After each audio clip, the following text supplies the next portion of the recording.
KILR Killer Game.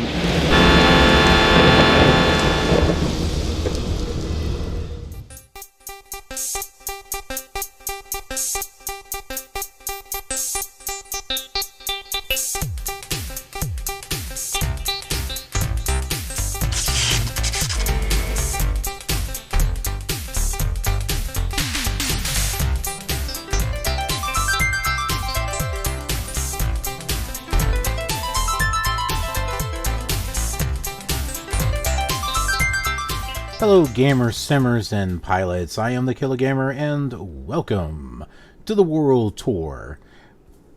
Partially World Tour, but it's just the World Tour series that we call it because we've got all these flight simulators following the same flight plan for the most part. But anyway, this is Microsoft Flight Simulator number 3.00. So, what do we have here in front of us? Well, we got a dashboard. We got a bunch of green, we got some yellow lines, and we got this dark gray. Are we sitting in front of a building? What's going on? Who am I? What is this? What are you? I don't know. But let's talk about our flight. So what we are looking at here is the SubLogic map, which as a reminder, this is not to be used for real-world aviation. Because it's not completely accurate. For example, this right here is in the wrong spot. This is the airport. That's the VOR. They got it wrong. And something else I'm beginning to wonder now is... oh, it's not there. Interesting. There was an airport right here on the original scenery, default scenery, but I noticed it's not sitting there. So I wonder if maybe that was never an airport to begin with. I don't know. Anyway, let's talk about our actual flight, and I'll move this around so you can actually see it. So we are here at Cedar Rapids Municipal. That's what it was called then. It's called the Eastern Iowa Airport now. And we're going to be flying to Waterloo to go listen to some ABBA, because ABBA is cool. ABBA is great, and ABBA makes you dance, and that's just how it is. Easy thing to do is just to tune into Waterloo. As far as the VOR, head directly there. But we should have some nice VFR scenery along the way. This here is the Cedar River. Now it looks like it ends there, and I think on the Commodore 64 it actually did end there, but in real life it actually continues up to Waterloo, and scenery disc number 9 actually did that for Microsoft Flight Simulator 2. So I would expect it would be the same thing for number 3, because it's the same scenery disc, just converted over to an SCN file, so that way Flight Simulator 3 and 4 can read it. So, getting back to what is in front of us, that is actually gray sky. We are looking at an overcast right now. No buildings or anything. We can take a look. That's a box. That's our fuel box. So we're sitting on an actual fuel box. We're just looking around the airplane here.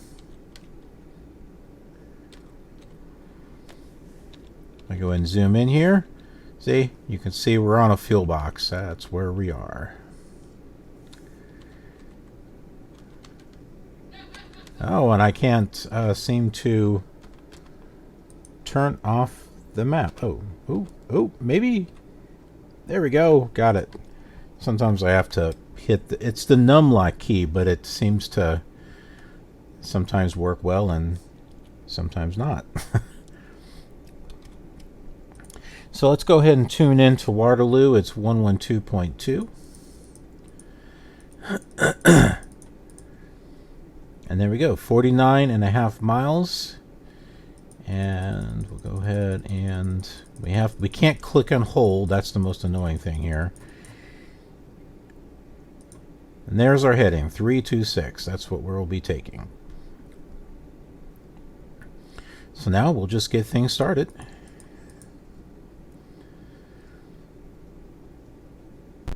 There it goes. I was beginning to wonder if it was going to start or not.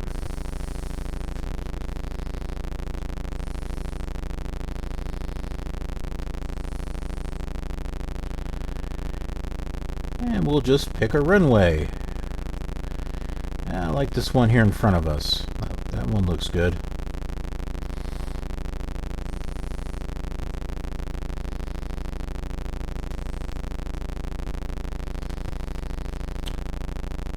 I believe Waterloo has an ATIS.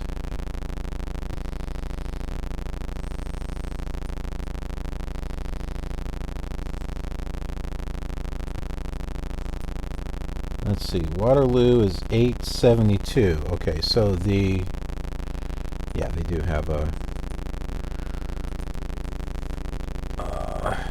an ATIS. So we got to remember the altitude there is 872. Actually, looks like it's pretty much. I mean, look at our altitude now. It's pretty much on par with that. It looks like 120.65 is Waterloo. Okay, well, not close enough apparently.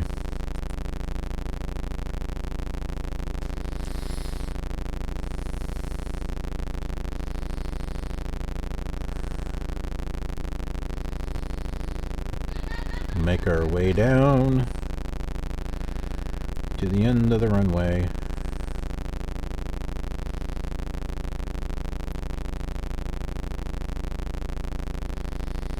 Now, although the scenery is on the scenery disc is identical to that on the Flight Simulator 2, the colors are just a lot more richer, I think. Whereas on Flight Simulator 2, they look a little pale. Here, they just look cleaner, sharper.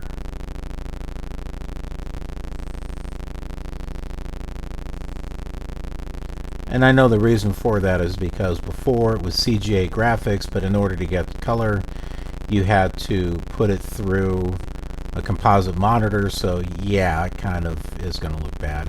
Whereas this one here is EGA, right? I think it's EGA.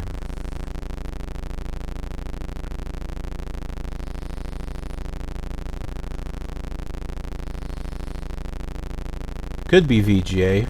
I don't know.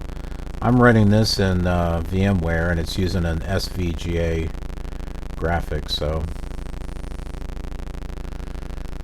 I don't know. It works. I'm not complaining.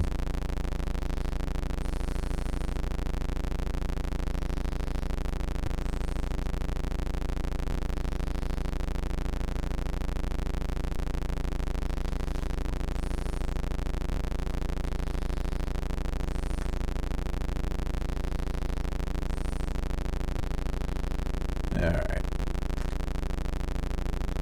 Gotta turn around here. I can't make sharp turns like that in ProPilot. I have to actually use the brakes. There's a left brake and a right brake I have to make use of. Okay, I think we're good. We'll just go ahead and take off from here.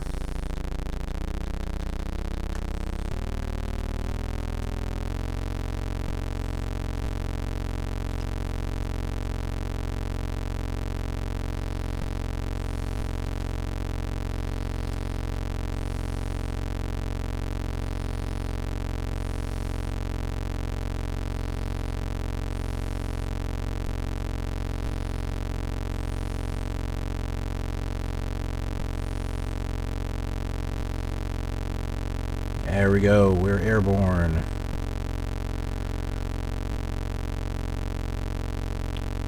Looking out behind us.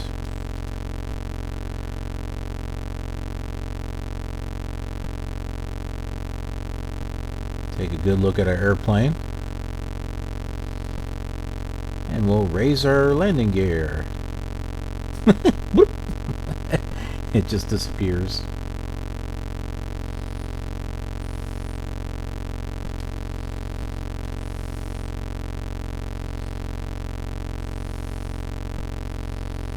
We'll just go ahead and turn to our heading now.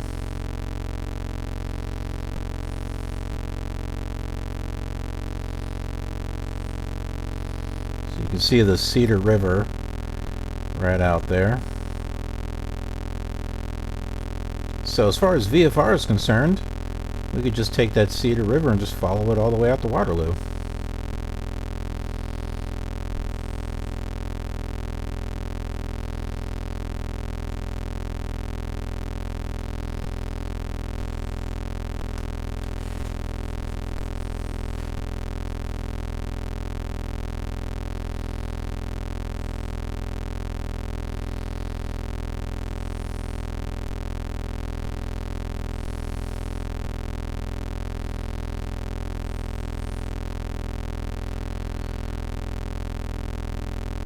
And let me see here. I think I'm going to go ahead and set our autopilot for 30. Oh, okay. I thought it was set. I guess not. 3,500. Good thing I checked.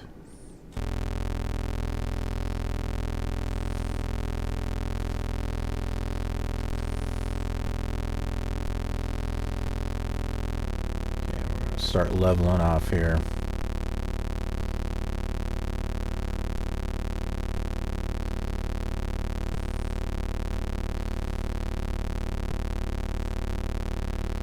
Got a little autopilot thing in the middle, just click on that and boom, it's on.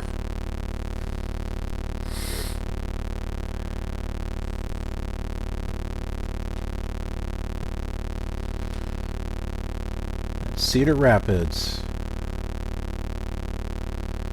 Use your imagination. That's Cedar Rapids. There's the airport.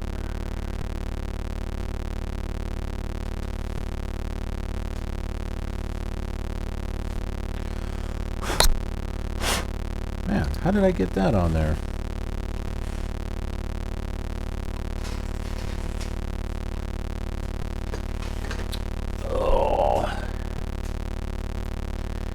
Typically, you probably want to clean your glasses before flying, but, well, you know. Lots of things to do. Kind of have to multitask.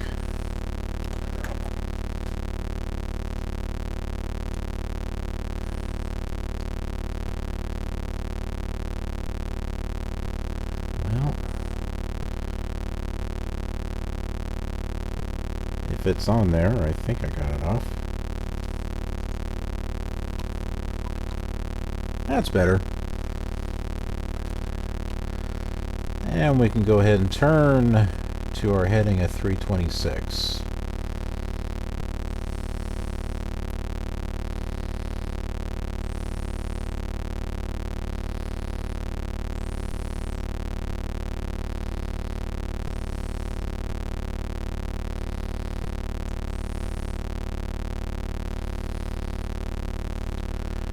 $43 miles to go. Not an overly complicated flight, I don't think.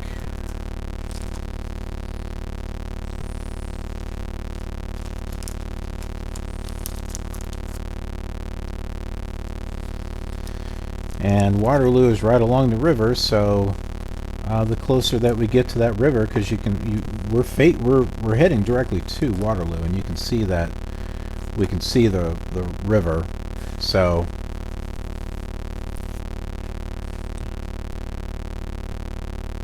we won't be crossing the river.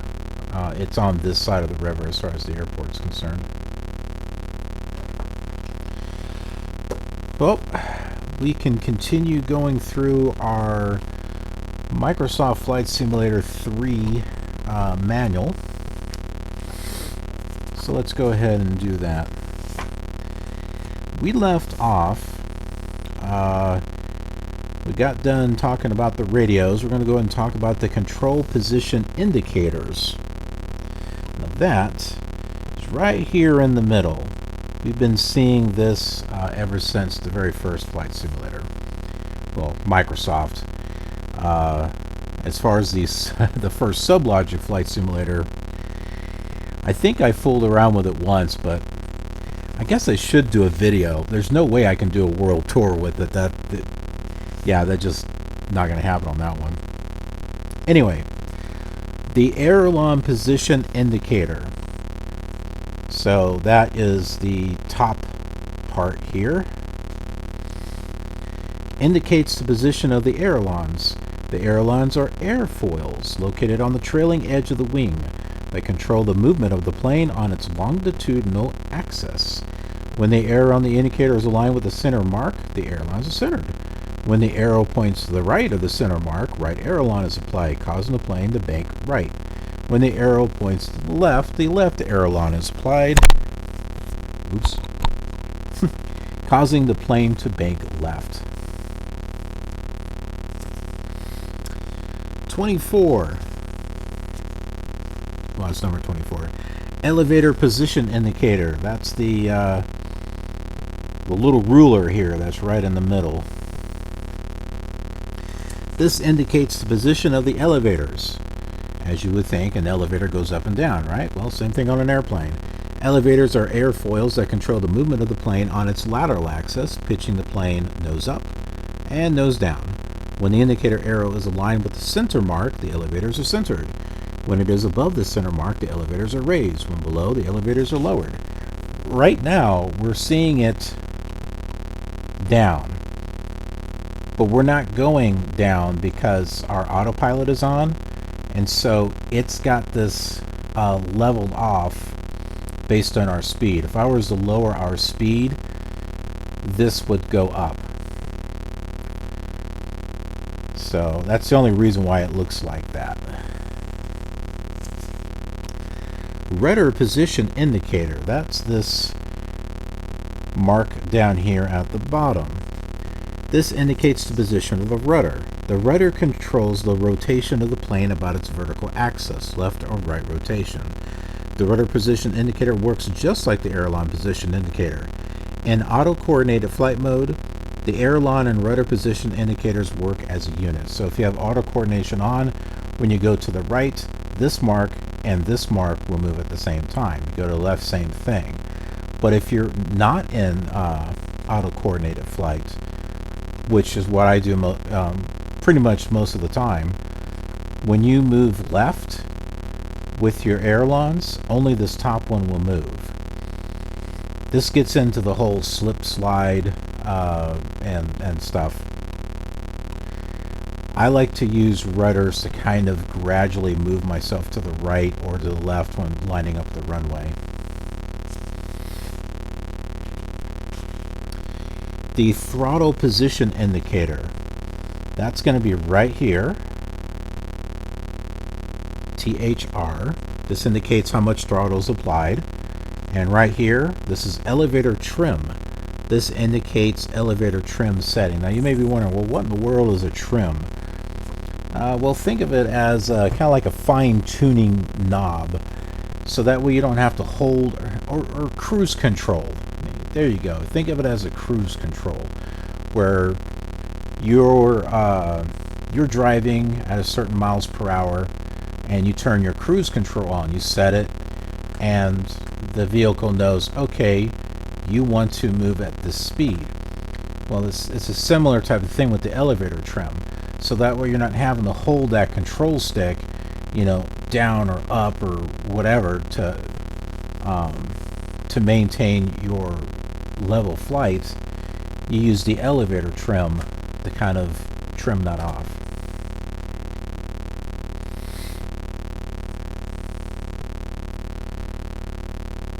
And right now the autopilot is pretty much using both at the moment. Now when I turn autopilot off, we're probably going to sink down right away, and we'll have to adjust our elevators, put it back into the center.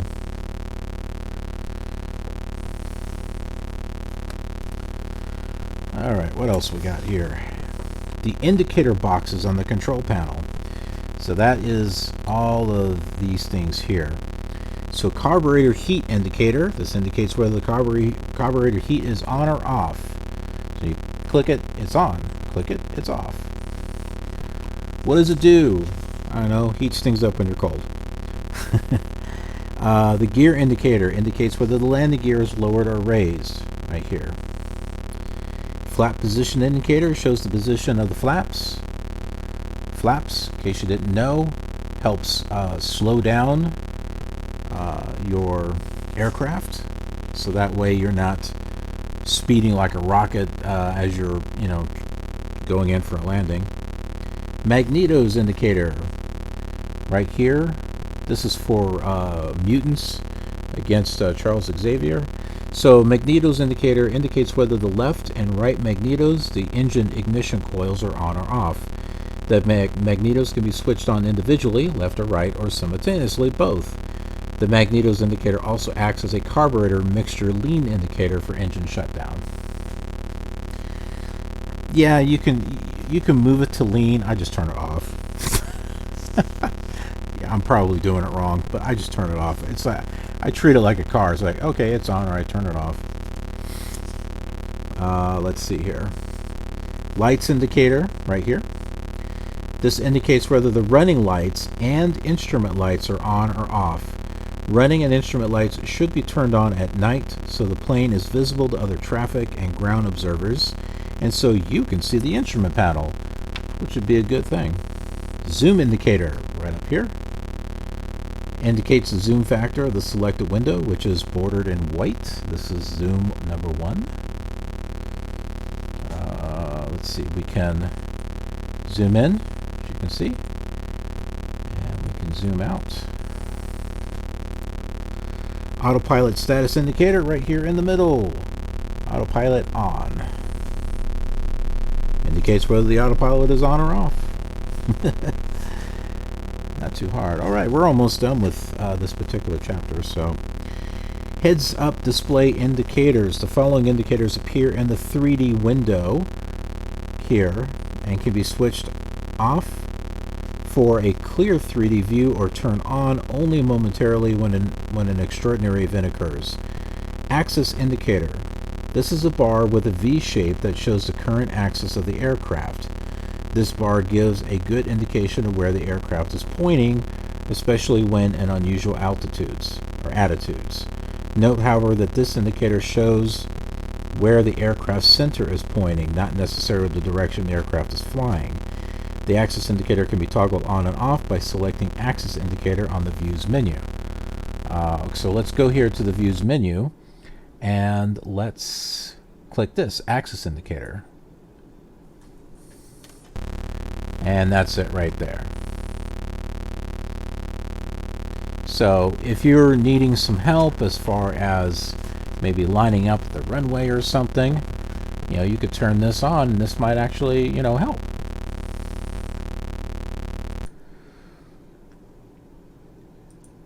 You can also do 4 dots,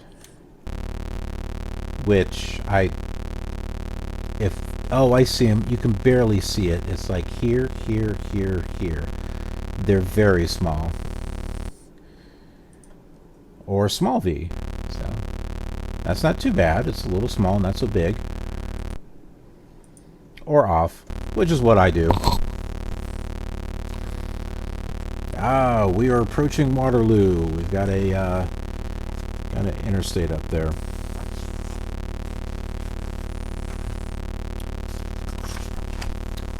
'37 stall and general warning indicator.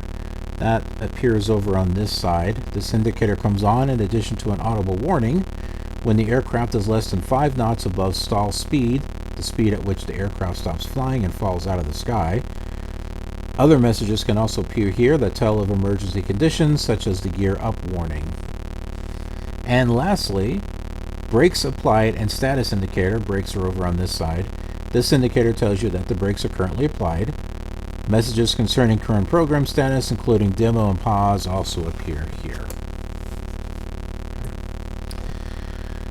So there we go.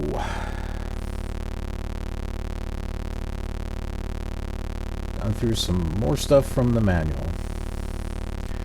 So just in case you're just kind of, sitting back and enjoying the flight, maybe you do some flying, or maybe you've always wanted to, but were maybe a little intimidated by all the controls. Well, maybe me going through the manual, maybe it helps a little bit. I don't want to presume that any of my viewers out there knows how to fly these simulators. I mean, what could be easy for me may not be easy for someone, easy for someone else. And I think it's just kind of a cool thing. Just kind of sit back and, chill and just kind of go through the manual with you. And there's some stuff here that we probably won't go through, but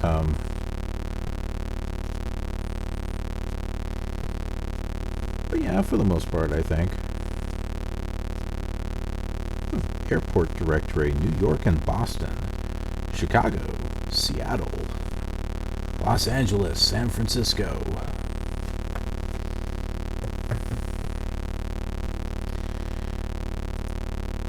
No, we don't have Waterloo ATIS just yet. Thought maybe we did.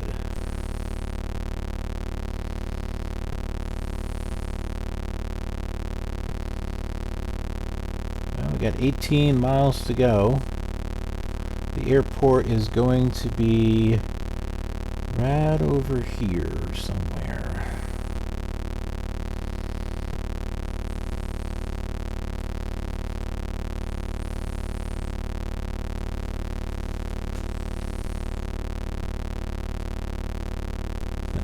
Thin blue line. That is a thin river.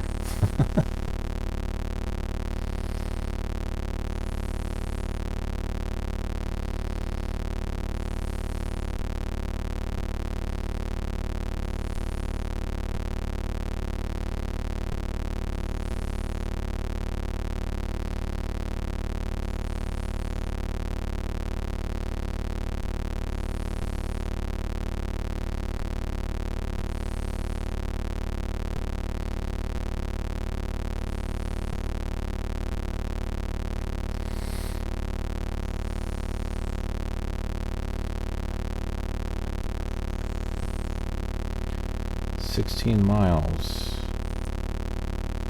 Still nothing for ATIS. Interesting. Well, it should pop up here soon.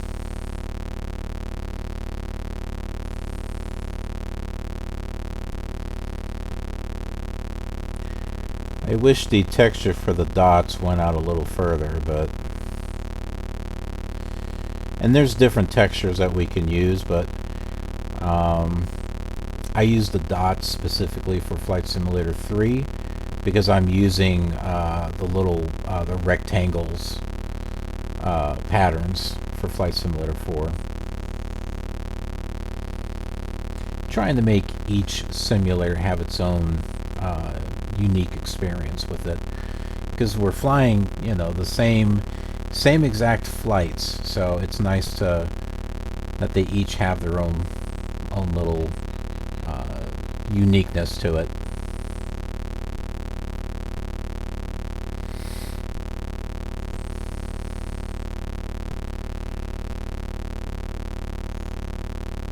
$14 miles. My goodness.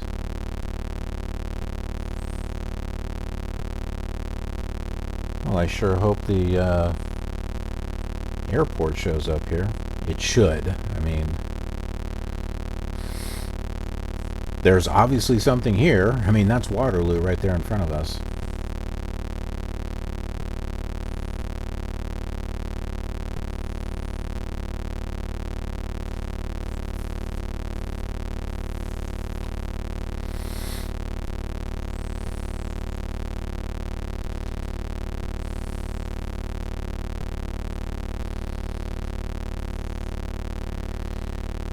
Now, technically, there it is. bet if we tune the ATIS now it'll work. Yep. Waterloo, Mooney, information golf, weather, measured ceiling, 5,000 overcast, visibility 10, temperature 3, that's cold. Runway 6. Alright, sounds good. Let's go ahead and we'll just change this to 6.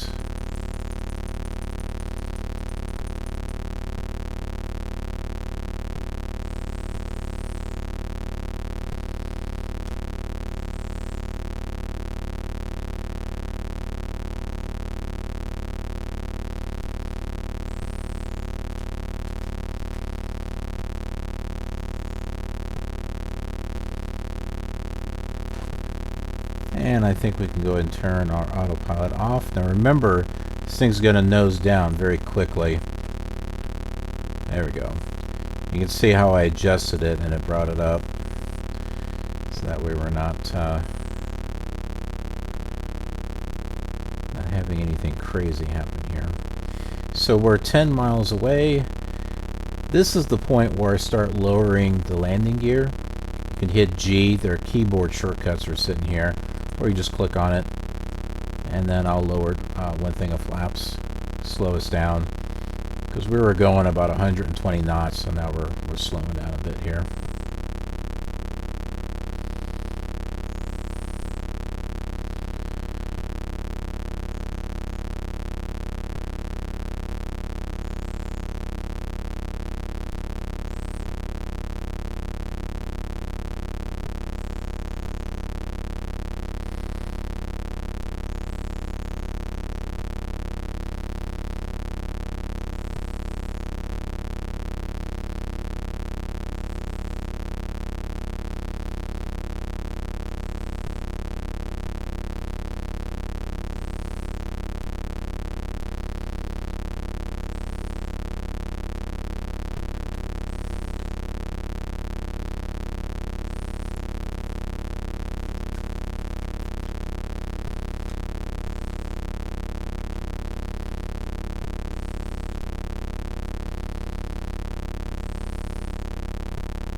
It's kind of strange how this managed to turn itself off. Guess we're just not in the right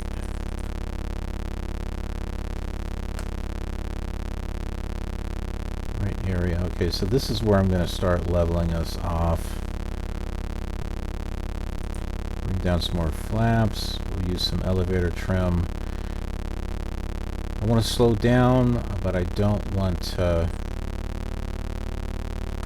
keep going down too low because I want to be able to see.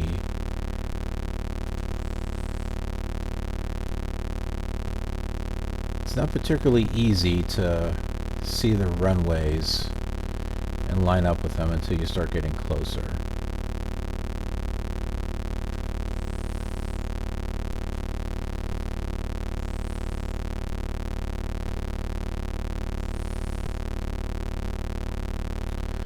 There we go. Our VOR OBI is now reactivated. And I said OBI and not OBS. Yay.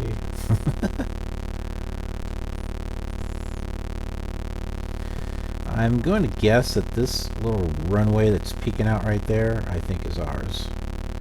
I think that's the one that we want.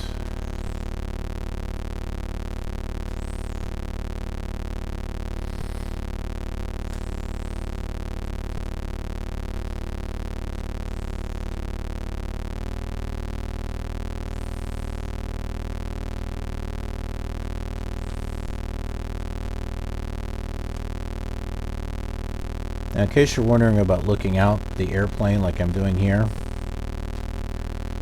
okay, that's the scroll lock key on your numerical keypad, and then the number keys. So, like, scroll lock 9, that direction, scroll lock 6, that direction, scroll lock 2 behind you, scroll lock 8 in front of you.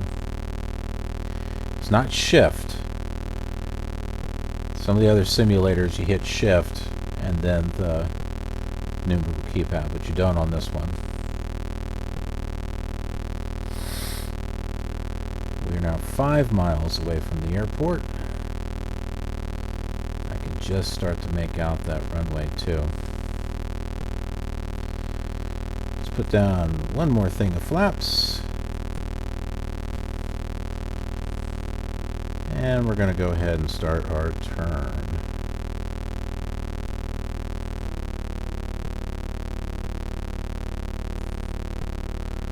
I'm doing an uncoordinated turn. Do you see how this is up here, but the rudder is not?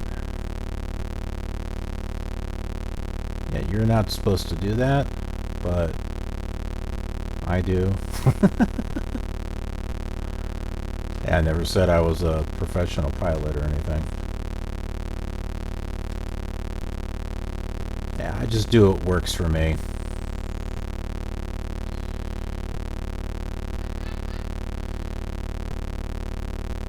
Now in the later sims with my controller, which this is the only controller I have right here, that one I use the rudder and because I have the rudder on one stick and I have the aileron on the other stick.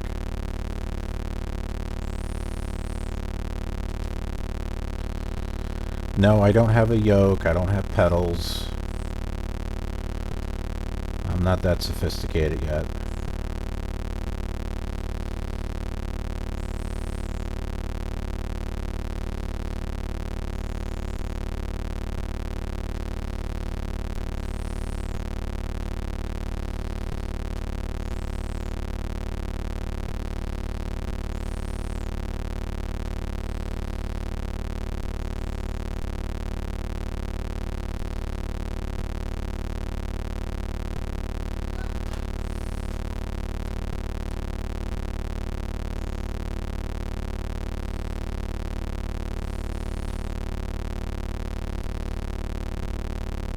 There's a red mark over there.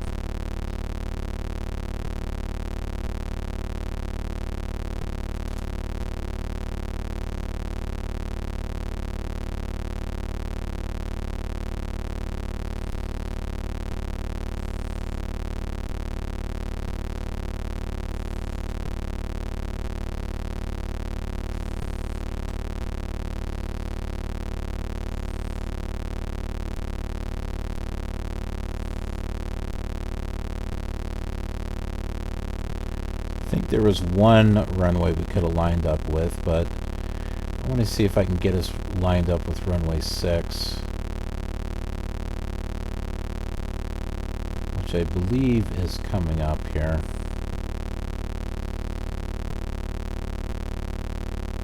Three miles. We are close.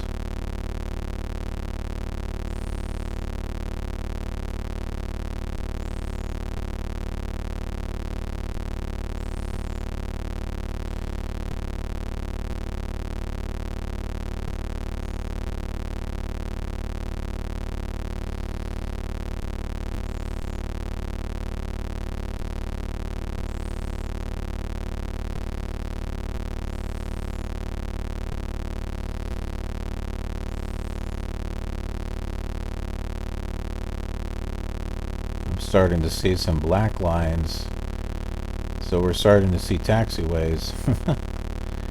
I'm starting to see things.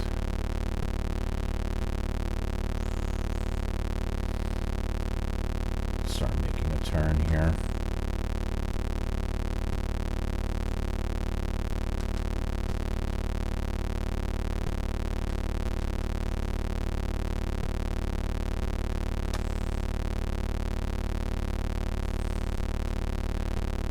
I used a little bit of right rudder there.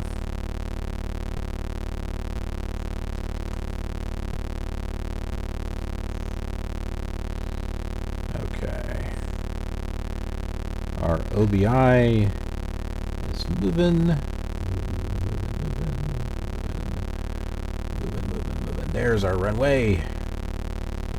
And that looks like that might be runway 6.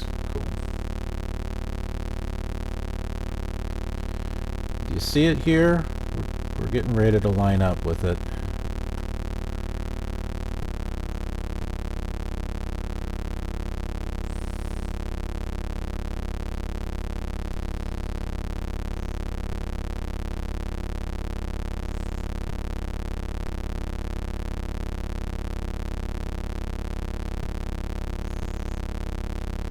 Yep, that is runway 6.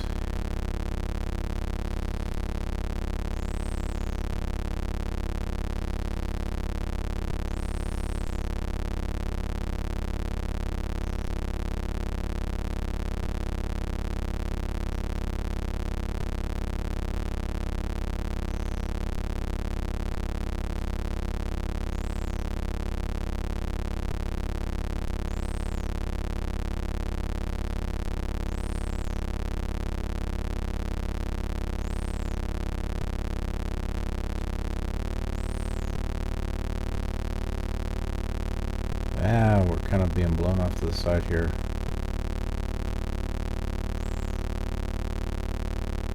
Just when you think you have it centered, you don't.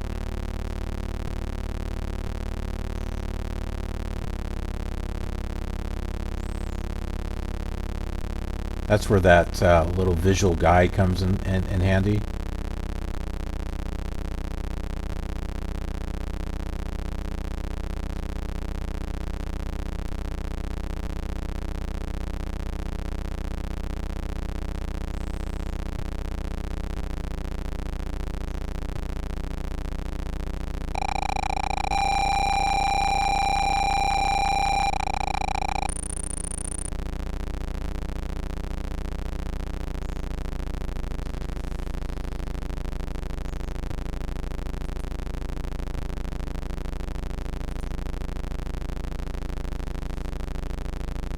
Alright, let's go and just break right here for a moment. Pull up our map. Okay. Go and zoom in there. Well, it looks like part of it is filled in, and the other part's not. You see that? Now, it's relatively close to what Waterloo actually looks like, as far as the taxiways. It's just over to the left there. That actually is supposed to be filled in. So, kind of failed on that aspect of it, but it's okay. This one's supposed to have fuel on it. Not that we really need it.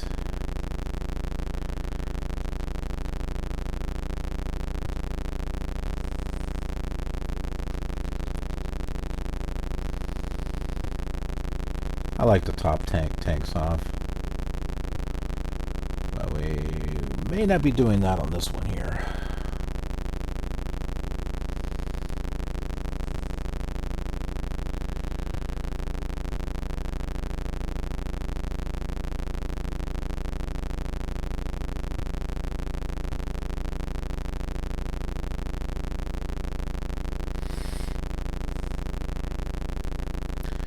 Yeah, with the scenery discs, I remember with the Commodore 64, scenery disc 1 through 6, which was the Western US, those are the first ones that they released, and they were just runways. There was no taxiways at all, from what I could remember. No fuel boxes. The way to refill your aircraft is to go into the options, and then go back out, and then it would refill it. But then, when they started coming out with the eastern side,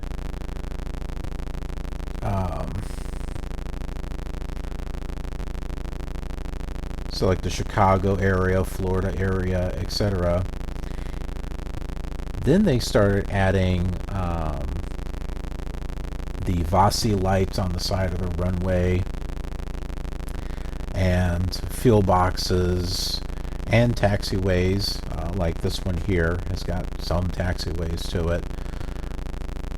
So it's got a little bit of, it's just the interesting of the whole development aspect of it.